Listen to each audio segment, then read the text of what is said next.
Good morning, everybody, and welcome back to the Huffman house. We are in the kitchen, and today we are making homemade pasta. My geese are laying, and as you can see, we have a ton, so I need to get this processed up so we don't lose it.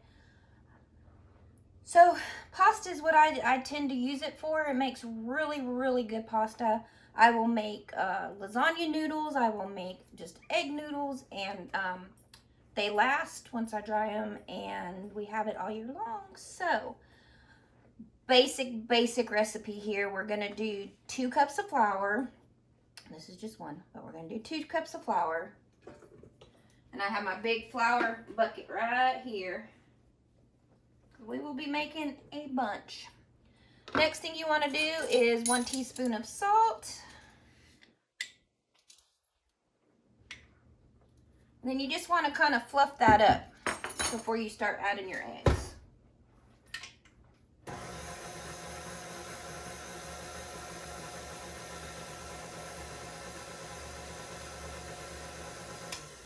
All right, so this recipe that I use calls for 3 large eggs. Of course, like I just said, we are using goose eggs.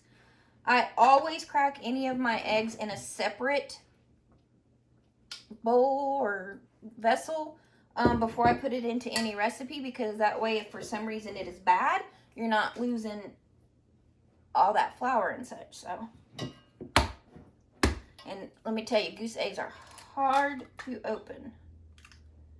And then I'm just going to take my shells and put them on this pan over here so that we can put them in the oven to dry out, and then we'll crush them up. So 1 goose egg normally equals 3 chicken eggs, so we're going to start with that. Okay, 2 cups of flour, 1 teaspoon of salt, and 3 large chicken eggs, 1 goose egg, possibly 2 duck eggs. I'm not quite sure how that would go. It's not an exact recipe. It's one of those ones you just have to go by feel, and until you start doing it, honestly, I can tell you what it's supposed to feel like, but until you do it yourself, it's hard to say. So I'm just going to turn this on.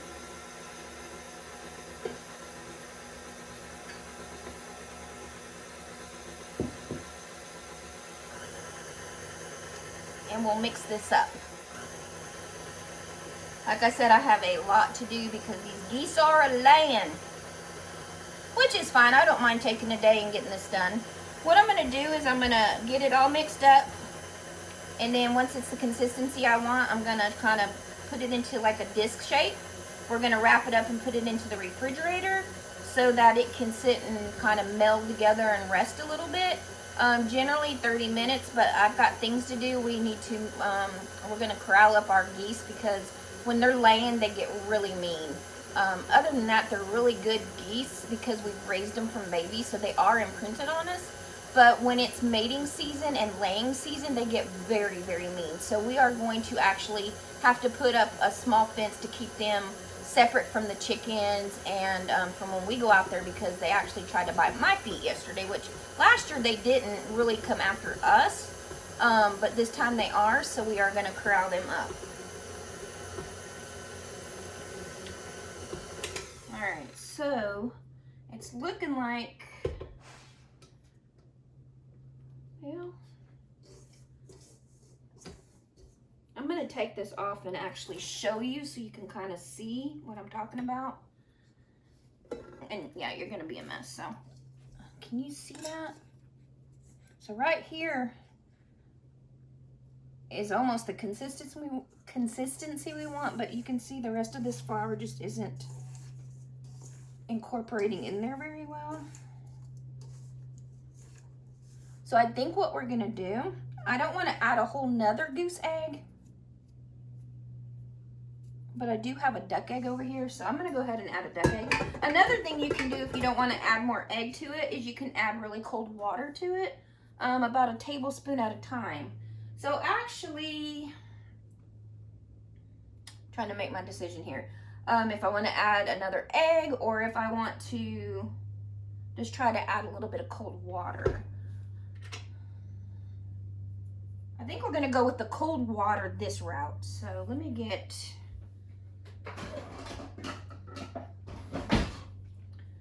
This is just 1/4 of a cup.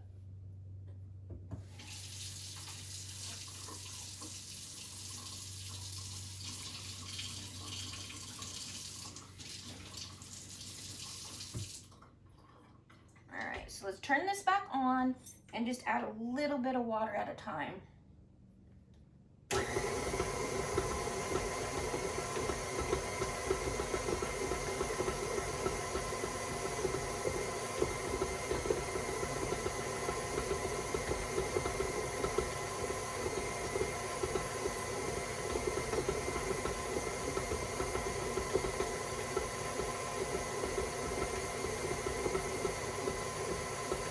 I think that might do it. I added about 2 tablespoons.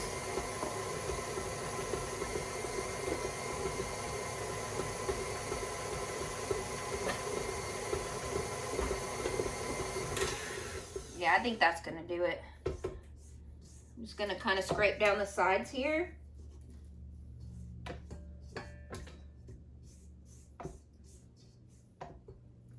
I'm gonna let this knead together for probably about 3 minutes or so, and then I'll bring you back.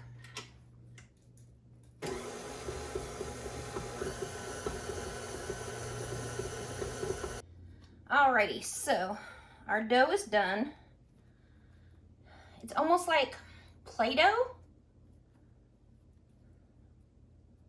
It's not very sticky.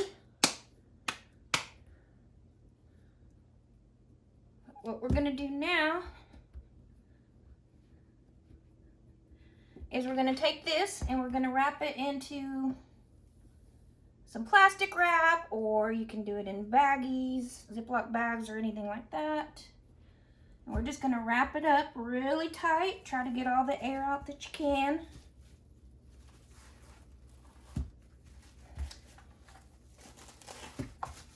And we're gonna put it into the refrigerator for, like I said, 30 minutes or more. I've got a lot to do today, so what I'm gonna do is I'm gonna get all these made up into these packages. I'm gonna throw them into the refrigerator, and then later on, when I have time after I'm done with what we need to do, the chores outside, I will come in and we will start rolling them out and all that stuff. So I will see you in just a few. Get these eggs done. So you can see this one's a little bit bigger than that first one I had showed you.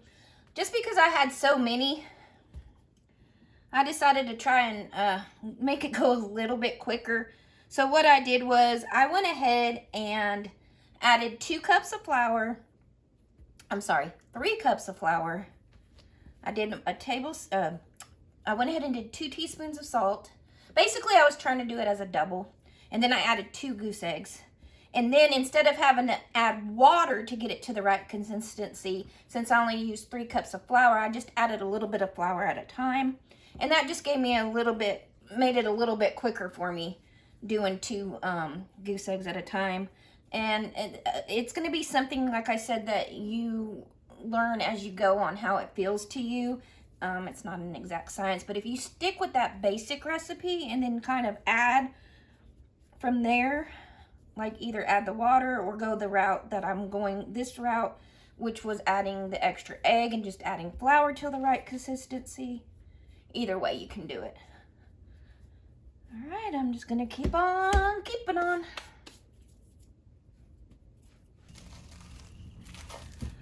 All right, so it's actually the next day. We got really busy outside yesterday, and then I also had a friend coming in from out of town. So I just left the dough in the refrigerator overnight. It's fine. And we're gonna get to rolling it out today. We just use a hand cranked one. We've had this one for a few years now, and that's just what we use. I've thought about getting the KitchenAid attachment, and I'm still kind of up in the air because really I only make the pasta for the year once or twice a year. So do I want to invest in that? The hand one works pretty good too, so it's kind of up to you. But this is the one that we use, the hand cranked one.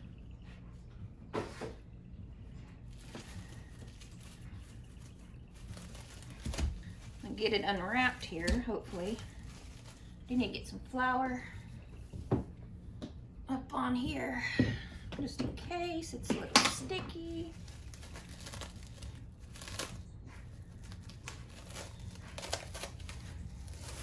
All right, so what I think I'm gonna do is, let's put it out on here. Get this up. Okay. Oops. Just kind of roll it out just a little bit. And then I'm gonna cut the dough into pieces just to make it a little bit more manageable. Plus, this thick of dough is not gonna go through that machine.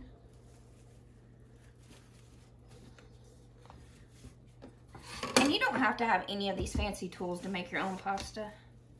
You don't even need that roller thing right here, pasta maker. You can absolutely do it by hand. I've never done it by hand, so I don't know how hard it would be. I imagine it'd be pretty hard on the hands with all that rolling, but I'm not sure. Anyway, I'm gonna get just enough to fit, and I've got my roller on its biggest setting. Sometimes that's the one, like on this machine is a 7 is the biggest. I think on other ones, the 1 might be the biggest. So you just got to look at your machine and figure it out. And what you're going to do is, we're just going to get it started. There it goes.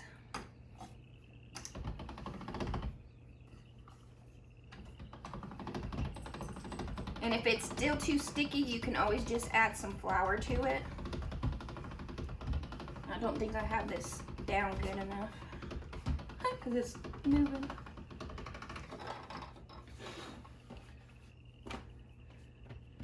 Feels pretty good, maybe just a little sticky. So I'm just gonna rub some flour on it. And what I like to do is run it through,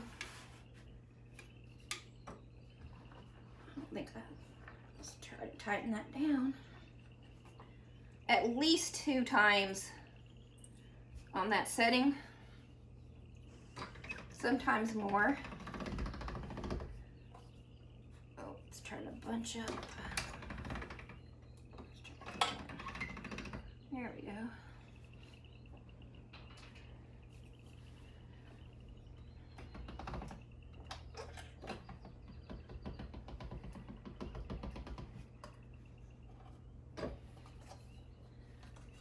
Might be a little bit sticky still. Might be. There we go.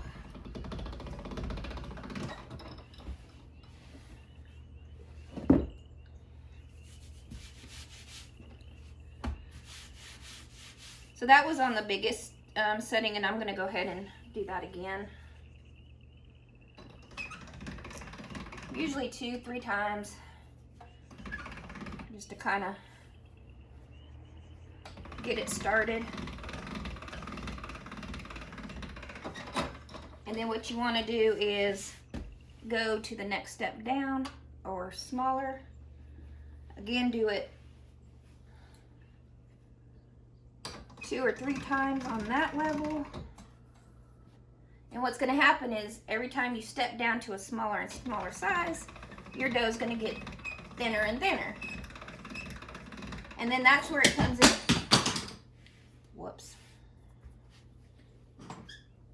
Handle fell out. So one thing I don't like about this one is that there's no way to keep that handle in. And I guarantee that's not going to be the first time I drop it. Thank goodness Mike's at work right now, because if not, you hear him going, "Are you okay? Are you okay?" every time I drop it, which is a lot. Anyway, what was I saying? Oh, so you're going to go down every step to make it thinner and thinner, and then it's going to come to preference on how thick you actually want your pasta. So we're going to do it. I think what I'm going to do now is I'm going to go ahead and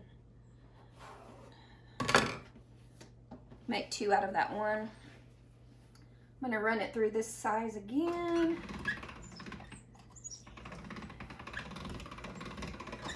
Go down a size. Now, usually what I like to do is I would take all this dough, cut it into portions, and then run it all through number 7, then run it all through number 6, then run it all through number 5, all the way down to the desired size that I want. But for video purposes right now, I'm not going to do all that, and I'm just going to kind of go through one with you so you can kind of see. Go down another size.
Alrighty, so I generally don't go to the smallest, thinnest setting. I usually go to the one right before that. That's just what our preference is. Again, you just do it how you want to do it, or you know, whatever your preference is. Now at this point, like I said, if you didn't have one of these, you could just take a knife and or one of these and cut it however you wanted to cut it. You can cut it into lasagna noodles, you could cut it into spaghetti noodles or fettuccine noodles, or however you wanted to do it. So what I'm going to do now is I like to let it set and kind of dry out just for like a couple minutes so it's not so wet, and that makes it a little bit easier to turn into the pasta. Now, this pasta maker comes with all these fancy attachments here to make, I think this is like a fettuccine side. This is for, I'll show you what this one that I use, this big one here. I don't know if you can see it real good. This one here, this one's for like fettuccine size. And then this one here is for like spaghetti size. And then down here is even a wider, so more, I guess, what is it? So there's fettuccine and then there's linguine. I don't know which one's the fatter one. But anyway, you get different settings, so. We are gonna go with this one because I like to make my lasagna noodles out of this, and so I use that attachment here. And this just slides right on here. Whoopie daisy. Is that not, am I not? Oh, huh. Maybe this way. Okay, there we go. And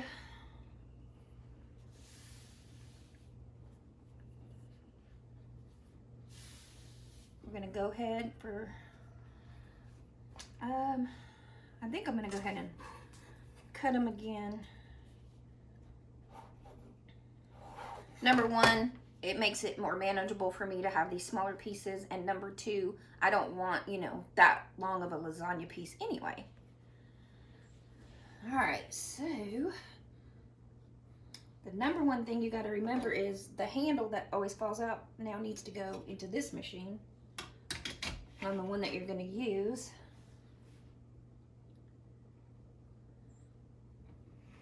And then we're just going to start rolling it through.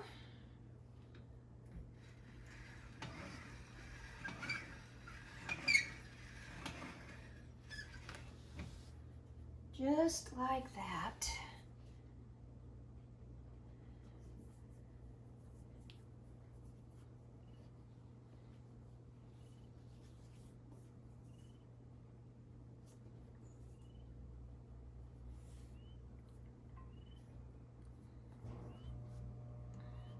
So like I was saying, that's the one I like to use to make my lasagna noodles.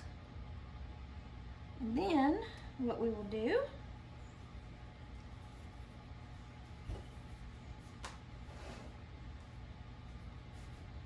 is I will take one of my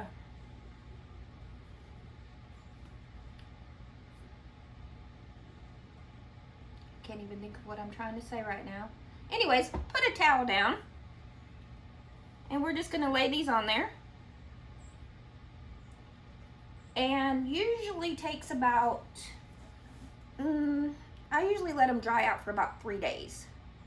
So I'm gonna just continue making all the pasta. How many did I end up having? So this was 1,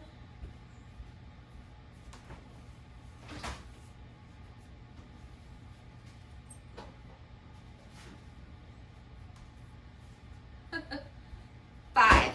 So remember, at the beginning of the video, one of them I just did in a 1 batch, and then the rest, no, that must be the 1 batch one, and then the rest I did in like a double batch. So that's a lot to get rolled out. So I'm gonna get busy doing that, and I will bring you back when we are finished.